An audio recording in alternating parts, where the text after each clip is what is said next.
الحمدللہ والصلاة والسلام علی رسول اللہ وبعد۔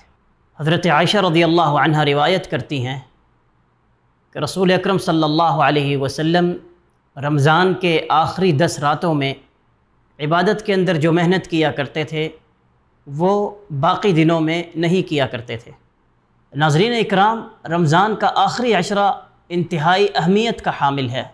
حضرت عائشہ رضی اللہ عنہ روایت کرتی ہیں کہ جب رمضان کا آخری عشرہ آ جاتا تو آپ صلی اللہ علیہ وسلم رمضان کی جو آخری 10 راتیں ہیں ان میں جاگا کرتے تھے اور اپنے گھر والوں کو بھی جگایا کرتے تھے اور اپنی کمر کس لیتے تھے اور خوب عبادت کیا کرتے تھے۔ اور جاگنے کا مقصد وہ اللہ کا ذکر، نماز اور اللہ کے سامنے گڑ گڑانا، اور گھر والوں کو جگانے کا مقصد کہ وہ بھی ان عظیم راتوں میں اللہ کی عبادت کریں، نمازوں کا اہتمام کریں، اپنے گناہوں کی معافی مانگیں۔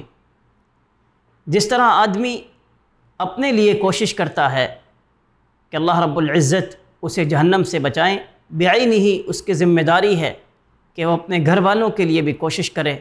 قرآن مجید میں اللہ جل شانہ ارشاد فرماتے ہیں، یا ایھا الذین آمنوا قوا انفسکم واہلیکم نارا، اے ایمان والو اپنے آپ کو بھی جہنم کی آگ سے بچاؤ اور اپنے اہل و عیال کو بھی۔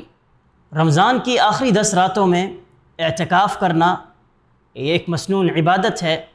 حضرت عائشہ رضی اللہ عنہ روایت کرتی ہیں کہ اللہ کے رسول صلی اللہ علیہ وسلم رمضان کے آخری عشرے میں اعتکاف فرمایا کرتے تھے۔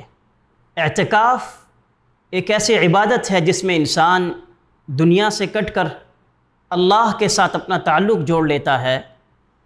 اس کا زیادہ وقت عبادات میں، اپنے رب کے ساتھ مناجات میں، دعاؤں میں اور اپنے دل کی اصلاح کے اندر لگتا ہے۔ تو اس عظیم عبادت کا اہتمام کرنا چاہیے۔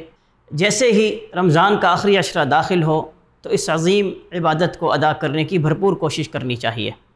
اللہ سے دعا ہے کہ اللہ تعالی ہمیں رمضان کے آخری عشرے سے بھرپور فائدہ اٹھانے کی توفیق عطا فرمائے، اور یہ آخری عشرہ ہم زیادہ سے زیادہ اللہ کی عبادت میں، اعتکاف کی صورت میں گزاریں۔